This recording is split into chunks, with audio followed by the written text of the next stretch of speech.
All right. Hey, welcome back to the Closer Room. I'm your host, Jesse. I'm with the Murder Group here at West USA Realty here in Surprise, Arizona. Um, Today, before we get started, as always, if anyone has any questions regarding real estate, any mortgage needs, you guys make sure you reach out to me. I'm here it's all about giving you some straight talk, straight information, no confusing advice. So make sure you guys reach out to us, and we'll make sure that we get you that information over to you. Quick shout out. All right. So I'd like to start off with a quick shout out to our host today, or our sponsor for the day, Driggs Title Agency here in Phoenix, Arizona. And Driggs is all about taking care of your needs when it comes down to your purchases or your refinancing. Reach out to Driggs Title. They have the best service in town. Great staff, great people, very knowledgeable. So please make sure you guys reach out to Driggs. You can always reach out to them at driggstitle.com as well, or reach out to us on my show, and I'll give you that information, and you could reach out to them, and they'll help you out. With any further ado, I'd like to introduce to you our special guest of the day. He's been here before, Mr. Rob Lamb. Welcome back. Hey, Jesse. Good to be back. Thank you very much for the opportunity to talk about interesting subject, insurance. Yeah, absolutely. Well, Rob, last time we were here, we talked about life insurance. And Rob, for those that don't know or hasn't seen the last podcast with Rob works for a company called Solomon Insurance and Financial Services based out of Glendale here in Arizona. Rob is one of their top agents in that location, and just a smart guy overall. So any questions you may have regarding your insurance needs, whether it be life insurance, personal lines, commercial, Rob, you kind of got a handle on all of it, correct? I've been doing it long enough now. I should know what I'm doing. Yeah. Rob, how long have you been in the business? Remind us. I've had my license since 2006. 2006. Both life and health and property and casualty insurance. And I don't do a lot of health insurance other than long-term care, but you got to have the license. All right, yeah, for sure, for sure. Well, hey, last time we had you was back last year, right before the end of the year of 2025, and so Happy New Year's to you, buddy. Happy New Year to you too. Glad to have you back, man. And this won't be our second time around. I'm sure you're gonna come back with more information. Well, I'm as some people like to say, I'm full of useless information, but hopefully some of it'll make sense. All right, I gotcha. All right, cool. Well, listen, we're going to dive into some topics here today, and we're going to take our time. I know you've got a lot of wealth of information on the following things, right? So we'll talk about maybe home insurance, right? We'll talk about auto insurance. And kind of like to talk about auto insurance for a little bit. Yeah, that's all right. Yeah, absolutely. Look, that's such a changing, ebbing and flowing thing, and it's mandatory. So sure, I don't, interestingly enough, Arizona didn't start mandating insurance until 1972, and the limits that they had set back in 1972, they didn't change for 50 years.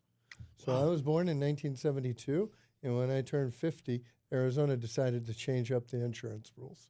Okay. So they were originally $15,000 per person, $30,000 per accident for bodily injury coverage, and we'll go into this a little bit. All right. And then $10,000 for property damage. Well, in 22, they changed it to where now the minimum is $25,000 per person, $50,000 per accident for bodily injury liability, and then $15,000 for property damage. Now you think about those numbers, right? Anybody been to the doctor lately?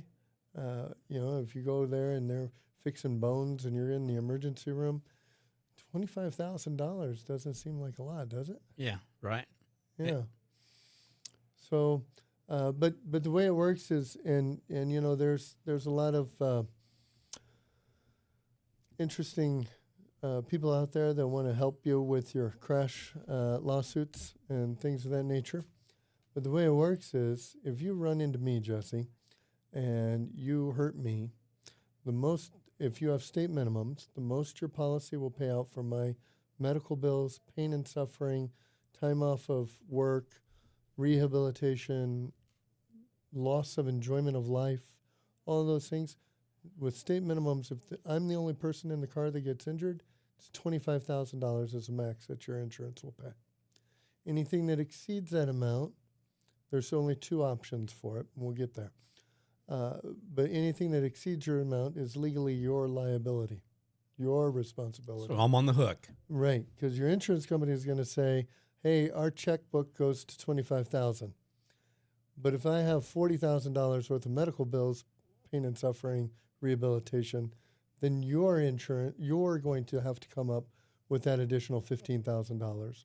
Or my underinsured motorist bodily injury coverage will reach in and pay that additional $15,000. But if my insurance company pays that $15,000, you know they're going to come to you and say, we want our $15,000, please. And Right. And so, you know, that's my liability insurance. If you don't have any tickets or accidents, it's the least expensive part of your automobile policy. Okay. As long as you have a clean driving record. All right. Rob, are you going to kind of give us some insight as far as what liability coverage covers and what comprehensive? And I know there's different we can break terms. them all down. Just kind of, I want my listeners to know, kind of like in layman's terms, what do these coverages mean? What do they protect? Well, what are the benefits of having them? So that's what the state minimums, that's what the basic 3 parts or 2 parts of the policy covers. There's bodily injury liability, so that's you being liable for damaging somebody else's body. And then there's property damage liability. So that's whether you're you ran into a car by accident, you run into a fence, you mow down somebody's tree, you take out a city street light. Any of those things fall under property damage liability. So I typically recommend kind of like the minimums that my clients have is 100, 300, 100. So 100,000 per person injured in an accident with you. That's how much your insurance will pay. Up to 300,000 if there's multiple victims, but no person gets more than 100,000. So if there's 4 people in the car, they're going to divide up 300,000 among the 4. Among the 4, yeah. Okay. In the vehicle that you hit, right? Gotcha. And then underinsured motorist bodily injury liability, that covers you if somebody hits you and doesn't have enough insurance. And uninsured motorist bodily injury, that's if somebody hits you and they don't have current insurance and they hurt your body. So then that's uninsured motorist bodily injury liability. Gotcha. Arizona is not a state that mandates or has uninsured motorist property damage. So when that happens, so you're driving your car, you're minding your own business, and all of a sudden somebody wrecks into you, right? And they damage your car. They don't have insurance. You're not injured, but how are they going to fix your car? And that's where your collision coverage would come in. So your collision coverage would cover it. It'd be considered a not at fault accident, but you'd still have to pay your deductible. And then if the insurance company is able to retrieve the money from the person who hit you, they'll give you back your $500. Gotcha. Or whatever your deductible is. Let me back up one. I want to make sure I didn't lose something here. So you mentioned about uninsured, underinsured. Having the same coverages as you would if it was like a 100, 300 coverage, 100,000 individual, 300,000 in the group. So it's the same effect, right? Let's say you have 5 passengers in your vehicle. You get someone crashes into you. Yeah. So and you've it's whatever the medical bills may come out to be. You're only going to be among the 5 in your vehicle. The maximum payout is 300,000. Right. No one person gets more than 100,000. So if one person's really hurt and they get 100,000, then that means there's only $200,000 left to divvy up among the remaining 4 people in your car. Gotcha. Now, who dictates that? Like who says so passenger A first to file. So passenger A, their damages, medical damages, 50,000. The other person B is 50,000, and the other one's 100,000. It's whoever files first gets the bigger. No, it's just whoever's bills are more. Okay. So the insurance at that point will just pay whoever's insurance is the higher end first. Yep. Takes care of that one first. Typically, by the way, I'm not a licensed claims adjuster, so okay. I don't want to make sure I put that disclaimer out there, just in case there's a claims adjuster listening to this, and he's like, no, I'm just giving you the basics of the policy. All right, gotcha. One of the things that a lot of people don't put on their policy, how about we talk about that for just a second? Yeah. It's medical payments coverage. So medical payments coverage, what I like to do with my clients is say, they get the 100, 300, 100 for the liability. They get the 100, 300 for the uninsured and underinsured motorist bodily injury. And then there's another coverage called medical payments. And what I typically will do with one of my clients is I ask them, well, do you have health insurance coverage? Right? Well, yeah, I got health insurance. Well, what's your annual deductible? What I try and do is write the medical payments coverage limit. Medical payments covers you in your car if you're at fault in an accident and you hurt yourself, right? Okay. So you have an accident and you get hurt and you're at fault. So medical payments would come in and help take care of your medical bills. If you have health insurance, then that's going to cover whatever your I typically try to write it so it covers your annual deductible. Because, ambulance rides are not inexpensive, and especially if they're trying to save your life on the way there. You know what I mean? So, or helicopter rides aren't that inexpensive. I remember years ago I was talking to a guy at one of the helicopter transport companies, and I said, how much is it to, ride in your helicopter if I'm hurt in an accident? And he said, well, at the time, I don't know what it is now, and, I'm just going off of what he said. But he said, just for turning on the helicopter, it's $15,000. Wow. That's crazy. So you think about that when you think about your bodily injury liability coverages and things like that. Nobody ever plans to have an accident because planned accidents are not necessarily insurable, right? That's why they're called accidents. If you do it on purpose, that's called a purpose.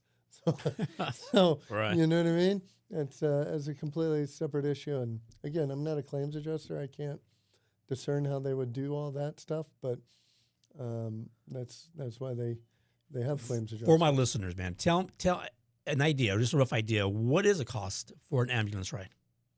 Well, I don't know. I would say somewhere in the neighborhoods of about $5,000. All right.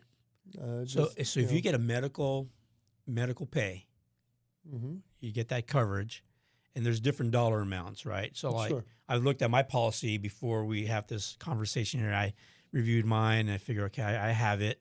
Mine says, $25,000. Sure. That $25,000 is going to cover the ambulance ride. Sure, it's going to cover your medical bills. And my medical bills. Up until, typically the way it works is, that coverage would pay out first and then your health insurance would cover the difference. Okay. Yeah, it's typically the way it goes. Sometimes it's different, but typically that's the way it goes. So then what's the difference between that and liability coverage? So 100, well, 300. Liability is when you're at fault hurting somebody else.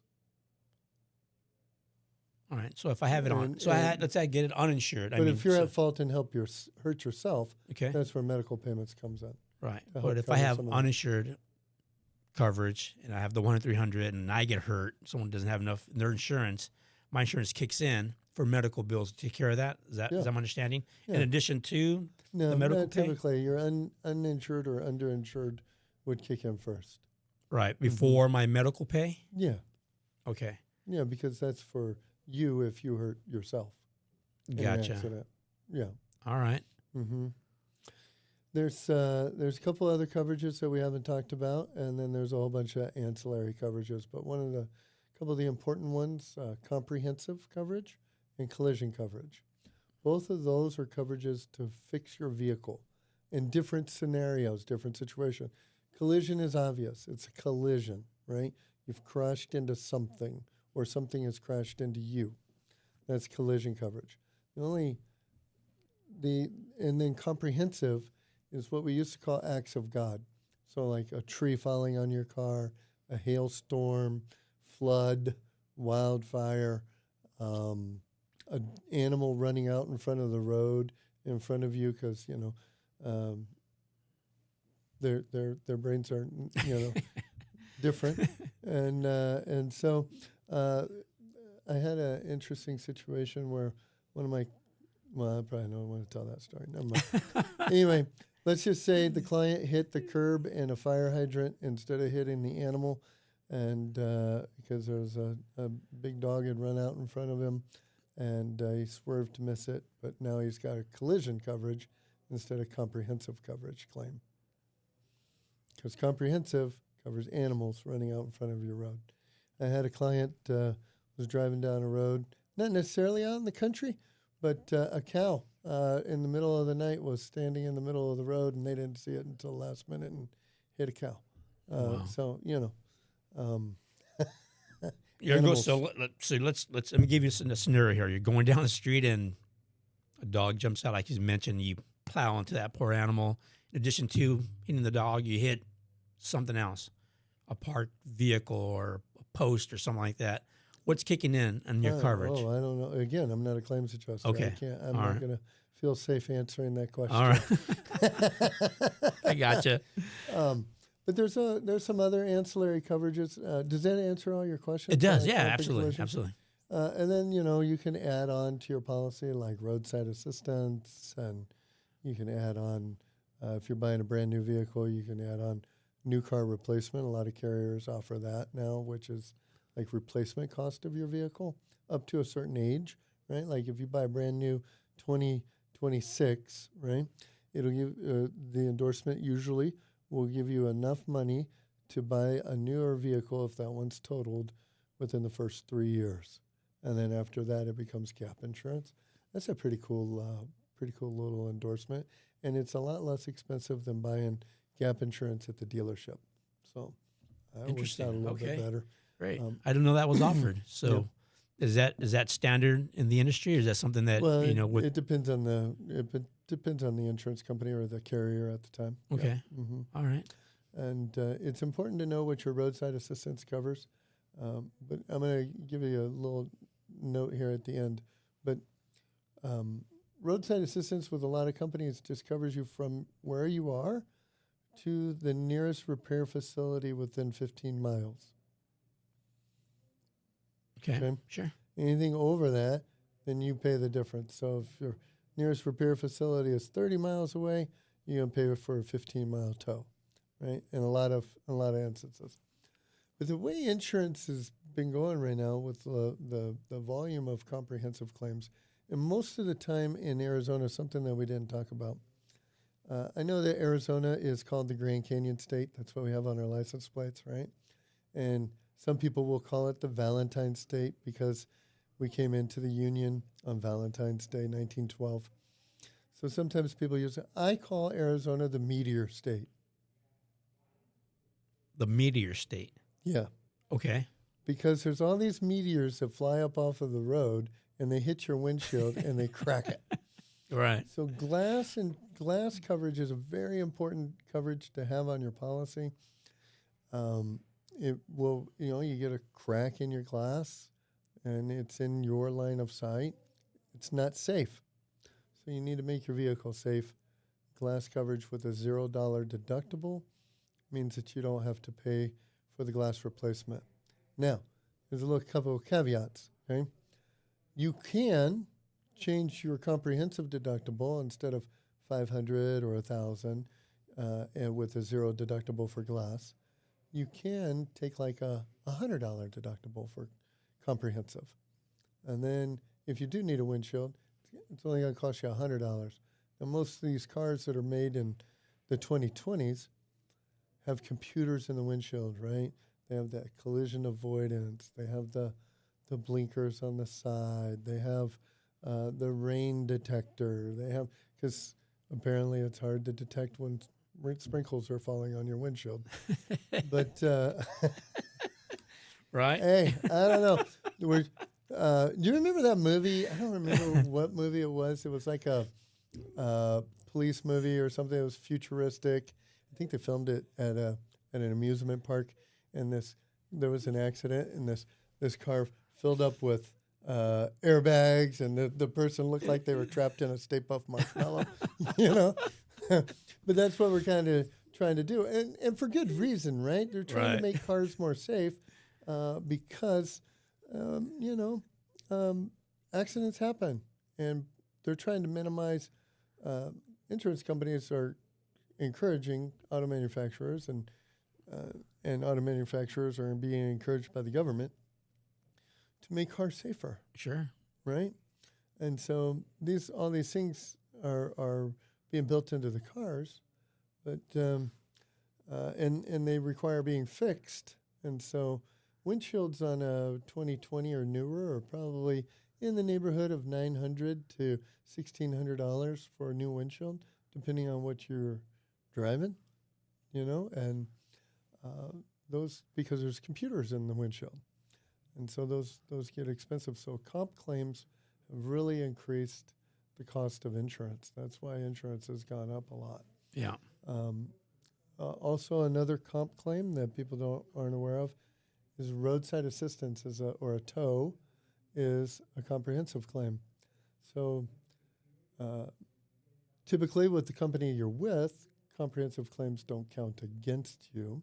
However, if you start to shop for insurance and you've got, 10 glass claims because you drive on I-10 over the last, over the last 3 years, it's going to affect the rate when you shop because, of where you're driving and the cost of the claims. So. Sure. Mm-hmm. Wow. That's a lot of information, Rob, there on auto insurance, man. I should probably take a drink after that. That's a lot of info. It's it's important to get insurance, man. So you mentioned at the beginning about state limits or people getting the bare minimum, right? Mm-hmm. I mean, what's your thoughts on that? I mean, is it worth it? Do you think people should be getting a higher limits? What's a considerable limit? Like, what's fair to say? Hey, listen, you should really kind of get something at this range, right? Instead of, I've seen things like, for example, 100, 300, on your liability coverages, or I've seen 300 or $500,000 and stuff of that nature, right? So, what is a good number? Depends on what you have to lose. Okay, homeowner, renters. If you have any kind of assets, Okay, then you'll definitely want to make sure that you're protecting those with somebody else's checkbook. So that's what insurance is, right? right. Insurance isn't. Insurance companies calculate in risk, right? And you also have to calculate that in risk too, right? So, sure, you could have been a safe driver for 20 years, and then all of a sudden you have a bad accident. Bad accidents happen. Bad things happen with good people. That's just part of the nature of life, right? But I typically recommend my homeowners have at least 100, 300, 100 across the board with all of their motorized things. So ATVs, UTVs, boats, 100, 300, 100, just because the nature of accidents. Right. And thanks for bringing that up. So that was my next question. So when it comes to auto insurance, it works the same way with your toys, right? So like your RVs or your quads or whatever, right? Yep. You want to purchase. Limits work the same way? Yep, limits work the same way. But again, that's why I suggest that they have them all across the board the same way. It's an interesting world when you start thinking about how lawyers and how claims adjusting and all that stuff works. Okay. When you really get down to it. Something that some people don't know, and I'm going to change the subject just a little bit, but it's still on auto insurance. So a lot of times I'll talk to people who say, well, I haven't had a car for 3 years, or I haven't had a car for a year, or they wrecked their car and they don't want to have insurance anymore because they don't think that they need insurance. Well, according to the way it works, right, if you have a driver's license, right, you have a driver's license from the state. Can you drive a vehicle? Sure. Right. Should you have insurance? Who's going to have insurance? Who's going to have the insurance on the vehicle that you're driving? The driver. Myself. Well, typically you should, right? A lot of times people don't have vehicles and they don't have insurance. When they do get a vehicle and they go to get insurance, it's going to look like they've had a lapse in coverage because they haven't had insurance. So there's a policy that can be written to cover you so that you can drive any vehicle, right? You go to rent a car. You don't have insurance. You're going to buy the insurance the insurance from the rental car company, right? Okay, you could do that, but you still have a lapse in coverage when you go get a car, when you buy a car and you're driving it, right? Or you go to get insurance on it. The way that the insurance company looks at it is you have a lapse in coverage. So what you need, and what you should have, even if you don't have a car, but you have a valid license, you should have a named non-owner policy. So you can get that at whatever coverage limits for liability that you want. Okay, interesting. All right. But you're a named insured and you have liability insurance. So if you say Jesse, you borrow my car, right? And I'm too ashamed to tell you that I can't afford my insurance or I don't have insurance or whatever. I'm not driving the car anyway. I just don't have insurance. But you say, hey, Rob, can I borrow your car? It's sitting in the driveway. I'm like, sure, man, take it. But I don't tell you that I don't have insurance on it. So then you're driving down the road, minding your own business, swerving in and out of traffic like you're prone to do. I'm teasing. That's a joke. Uh-huh. But you get pulled over because the state knows that I don't have insurance. And sometimes police officers will run plates or you get picked up by one of those cameras, whatever happens, you get pulled over. The officer says, can I see your license, registration, and insurance, right? And you're going to, of course, say, well, I borrowed this car from my buddy. And he's going to say, well, I still need to see the registration and insurance. You're going to get the insurance and the registration out of my glove box, right? You're going to hand it to him. He's going to say, oh, the car is registered, but this insurance card is expired. Do you have insurance? Now, you're driving a vehicle without insurance, and you are driving without insurance, unless you are smart enough to have a named non-owner policy. Now, you are driving with insurance, but the car is not insured. Now, the police officers got several choices, so after that. But typically, you're not going to get a ticket for driving without insurance for sure. Yeah. That's great info, Rob. I don't think people know about the named non-owner insurance policies that are out there. Right. I have a lot of people that have single vehicles on their policy. They get into an accident and they're like, hey, cancel my insurance. I'm like, well, let's have a conversation about that first. Right. We can convert it into a named non-owner policy. The premium's a lot less. Sure. Because there's not a vehicle to insure for comprehensive and collision any longer. So now we're just going to strip it down to some basic liability. And you can still have a policy. And then when you do buy a vehicle, you're not going to have a lapse in coverage. Yeah. Wow. That's good to know. Yeah. I learned something new today. Yeah. Thanks. Good. Good. Yeah, I appreciate that. It's good info. Yeah. All right. Rob, is there anything else regarding auto insurance that, and you being the expert here, and I didn't ask, maybe that you want to share with us?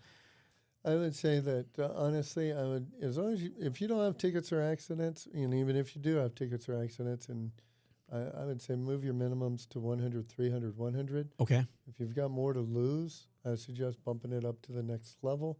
Minimum 250,000, 500,000 for bodily injury, and then 100,000 for your property damage, and get an umbrella policy. Okay. All right.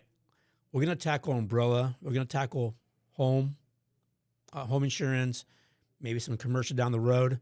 I think there's a lot of stuff we could tackle throughout the next 3-4 podcasts, because I'm going to keep inviting you back because you got a lot of great information and you got a wealth of knowledge, Rob, and we truly appreciate you having here on my podcast, man. So thank you so much. If my listeners want to reach out to you, how do we get hold of you? My office number is 602-888-7322. And that does ring to my cell phone if I'm not in the office, 602-888-7322. Or, of course, you can shoot me an email at rob@Soliman, SOLIMAN, insurance.com. All right. Very cool. Yeah. We will. And Well, thanks for having me again, yeah, Jesse. of course, man. Yeah. It's a pleasure always having you here, Rob. I think time flies by. We've been talking for Sure. the last 30 minutes. No way. And it don't feel like it, right? No, It's no. because you bring a lot to the table, and I'm sure my listeners are excited to hear a lot of this information. And I'll tell you what, when we get on the next one, we talk about home insurance or the umbrellas and stuff like that. I'm sure you're going to come at it again with a lot of good information, and people are just going to be super excited about it. I'm going to invite everybody to come back again. Keep an eye out on these podcasts that we have out there. If you see Rob's picture on that podcast, and there's more than 2 out there, then you know there's another topic. But every Thursdays, we try to get together and we do these conversations and go over certain topics. Rob, thanks a lot for your expertise. Truly appreciate you. you. For inviting me. I appreciate the opportunity. Of course. Absolutely, man. My pleasure. And thank you for being here. Next week, we're going to tackle another topic. It may be you here. Oof. All right. So who knows? We're trying to get a few topics throughout the week. I want to say thanks for doing this, because insurance is one of those things that people really don't understand it. They watch commercials, and the commercials are meant to keep your attention and give you a little jingle or something, but they really don't go into the importance of insurance. It's not a commodity; it's a financial product. Yep, absolutely agree. Well, next week we'll tackle another topic, as I said, and if you guys find this helpful, if everyone on this podcast finds Leave a comment. Yeah, absolutely right. Leave a comment.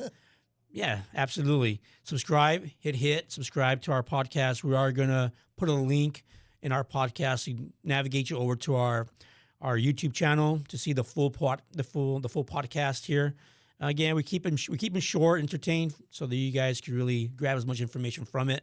But as always, if there's any other questions or something like that, make sure you reach out to us. You do have Rob's information, so reach out to him as well regarding the insurance info. Other than that, thank you guys for being here. Make sure you look us up on Instagram. We're under the Closer Room AZ on Instagram. You'll find us there. And again, thank you for being here. As always, wishing everybody a fantastic day. And until next time, happy house hunting and set no limits.